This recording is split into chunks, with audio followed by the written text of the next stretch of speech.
Uh, Professor Singh, generally the poor and the rich states, they are in conflict with each other for the fiscal transfers of resources. Some says that it could be on equity considerations, the rich state says is on efficiency considerations. But you being a banker, the rich states generally get a very favorable treatment from the scheduled commercial bank. The, the poor states, the credit deposit ratio is very, very low because of the economic development, the pattern of economic development that they have.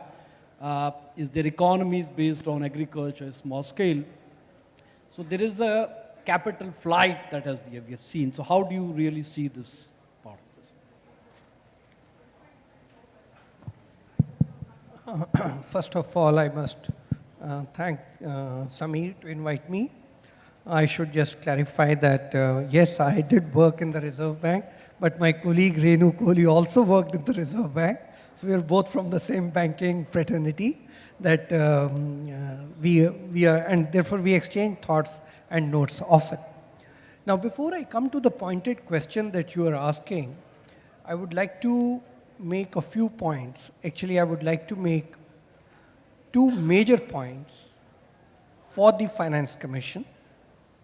And then from there, I'll relate to the banking industry. If you look at the data, and this issue has not been touched at all in most of the cases. If you look at the data for the Finance Commission, and we are into the 15th Finance Commission, at the state level, the finance commissions have not been so regular. And if you look at the local bodies, the situation is extremely difficult. So therefore, I feel when there is a story of the Finance Commission, and as Professor Mandal was mentioning, that we need a permanent Finance Commission, I thought it was very pertinent to mention that though at the federal level, we are doing, and this is a session on fiscal federalism, though at the federal level we are so strong and we are doing so much onto the fiscal front, it's not replicated at the state levels and certainly not at the local bodies level.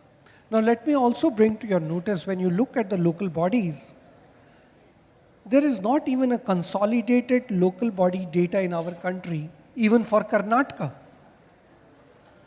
a state which is pretty advanced, and World Bank is helping them to put in a place, a data statistical place where we would have a consolidated picture of the local finances. So I think that is one thing which I wanted, that we need to strengthen while we keep doing the intergovernmental transfers and we talk of the centrally sponsored schemes. Is it that after nearly 2.5 decades of the 73rd amendment, our local bodies are still not strong and they're dependent on the transfers which come from the Finance Commission at the center. The second issue that I wanted to flag was basically the interest rate burden on some of the states. Now you will be surprised to know that in states like Haryana and Punjab, nearly 20% of the revenue receipt or nearly 19% of the revenue expenditure goes on interest payments. Now, if this was the situation in the private corporate sector, they would have gone for debt restructuring. But here in the state finances, that's why I say, as for the center, the Finance Commission regularly looks into various issues. For the state governments, I think something needs to be done there. The last point that I want to make on the fiscal issue before I come to the banking sector, yes, the resources that are available at the local bodies are limited, and that's understood. I was thinking, like the state governments followed a joint family approach while borrowing, and my colleague here, Renu Kohli, Dr. Renu Kohli would know how in the Reserve Bank we used to follow the joint family approach for market borrowings. Maybe for local bodies, whosoever are willing, we should adopt the same strategy and help them borrow.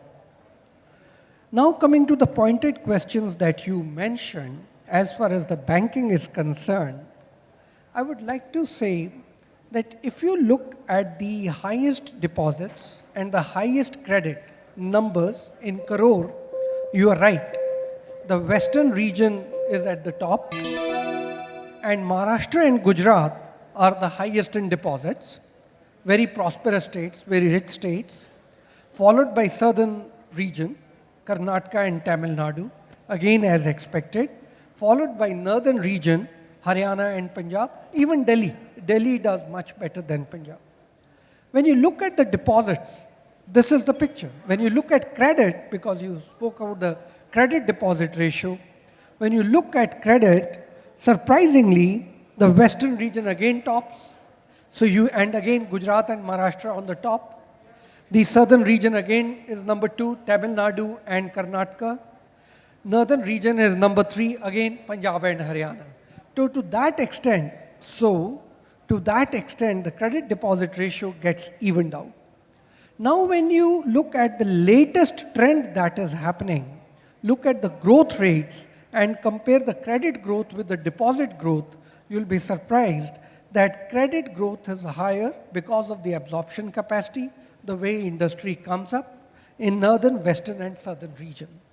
In the deposit over credit, deposit growth higher than the credit, where now the issue of the CD ratio not coming up to the expectation, or the term that you use, the flight of capital, is very true for northeast, eastern and central region. So to some areas, the hypothesis of yours is applicable, while in other areas, like the northern, western and southern, CD ratio almost balances out. I would like to conclude this opening remarks or the questions that you raised by saying, yes, obviously, states which do not have high absorption capacity are those states where the high per capita income is not there, and therefore they are not able to generate or create deposits equivalent to what their requirements are. And that is exactly the reason that then the government intervenes and brings in the issue of the priority sector lending. So there's more equitable distribution, at least of credit, if not growth. Thank you. Thank you.